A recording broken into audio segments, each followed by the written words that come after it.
నెల్లూరులో వైసీపీ మోకలు రెచ్చిపోయాయి. ఎమ్మెల్యే కావ్య కృష్ణారెడ్డి క్రషర్ దగ్గర దౌర్జన్యానికి దిగబడ్డారు. డ్రోన్ తో విజువల్స్ తీస్తుండగా ప్రశ్నించిన సిబ్బందిపై దాడికి యత్నించారు. మారణ ఆయుధాలతో వైసీపీ మోకలు తెగబడ్డారు.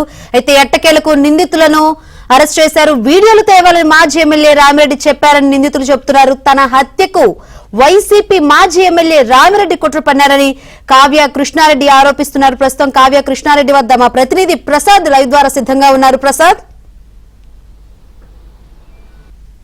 నెల్లూరు జిల్లాలో వైసీపీ రౌడీ మొక్కలు అక్కడ రోజు రోజుకి పెరిగిపోతున్న పరిస్థితి. చివరికి ఎమ్మెల్యే కసరపైనే దాడి చేయడంతో పాటు ప్రశ్నించిన సిబ్బందిపై దాడి చేసి హతమార్చేందుకు యత్నించడం సంచలనం కలిగించింది. ఈ నేపథ్యంలో ఇదంతా కూడా కుట్రపూరితంగా తనను హతమార్చేందుకు వైసీపీ నాయకులు ఒక ప్లాన్ ప్రకారం ఇదంతా చేస్తున్నారని, తన మీద రెక్కి నిర్వహించేందుకు ఈరోజు డ్రోన్లు ఎగరేసి మొత్తం కూడా అక్కడ ఉన్న వాతావరణం పరిశీలించారని చెప్పి కూడా కృష్ణారెడ్డి గారు చెప్తా ఉన్నారు. మనతో పాటు ఇప్పుడు ఎమ్మెల్యే కృష్ణారెడ్డి గారు ఉన్నారు. సార్ చెప్పండి, ఎలా చూస్తారు ఇప్పుడు ఈ పరిస్థితిని, ఎలా చూస్తారు? ముఖ్యంగా వైసీపీ వాళ్ళ ఆగడాలు రోజు రోజుకి మితిమీరిపోతున్నాయి. వాళ్ళు ప్రజల్లో వచ్చేటువంటి ఆదరణ చూసి ఓర్చుకోలేక ఏదో విధంగా ప్రజలను భయభ్రాంతులు చేయాలి, ఇబ్బందులు పెట్టాలనే ఒక దురుద్దేశంతో ఇటీవల కాలంలో రూరల్ మండలానికి చెందినటువంటి తుమ్మలపెంట గ్రామంలో రాత్రి 11 గంటలప్పుడు ప్రతాప్ రెడ్డి అనుచరులు కూల్చివేసి తెలుగుదేశం కార్యకర్తలు కూల్చివేశారని చెప్పడం జరిగింది.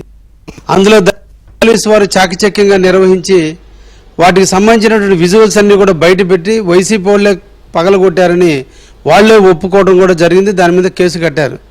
నేను దాని మీద ప్రెస్ మీట్ పెట్టి ప్రతాప్ రెడ్డి ఇది మంచి సాంప్రదాయం కాదు, ఏదన్నా ఉంటే మీరు నా జోలికి రండి తప్ప సామాన్య ప్రజల జోలికి రావద్దని హెచ్చరించడం జరిగింది.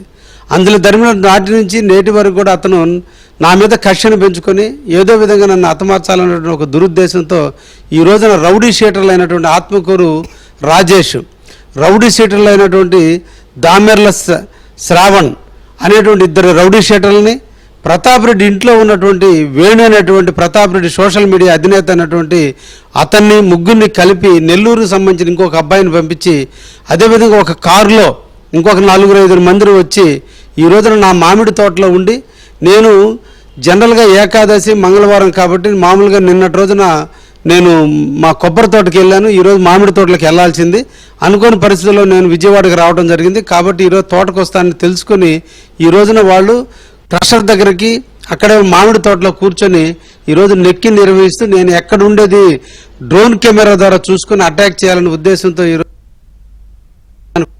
రావడం జరిగింది.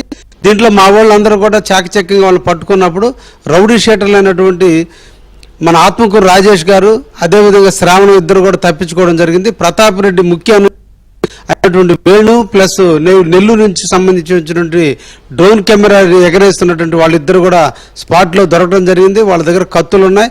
వాళ్ళని విచారించినప్పుడు ప్రతాప్ రెడ్డి పంపడం కూడా జరగడం కూడా చెప్పడం కూడా జరిగింది. అప్పుడు ఆ ఫోన్ కూడా మా సిబ్బంది తీసుకుంటే అప్పటికే ప్రతాప్ రెడ్డి అన్ని మిస్డ్ కాల్స్ వరుసగా ఎవ్రీ 2 మినిట్స్కి ఒకసారి ప్రతాప్ కుమార్ రెడ్డి, వాళ్ళ పిఏ రవి, అదేవిధంగా వాళ్ళ డ్రైవరు అందరూ కూడా కంటిన్యూగా వేణుతో ఫోన్లో మాట్లాడటం, అదేవిధంగా మిస్డ్ కాల్స్ కూడా ఉన్నాయి.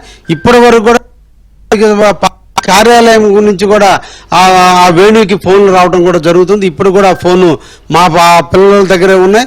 కంటిన్యూగా ఆ అబ్బాయి తంబేస్తే తప్ప ఫోన్ ఆన్ కాదు. కాబట్టి ఎవరెవరు చేస్తున్నారో తెలుసు పోలీసు లేదు.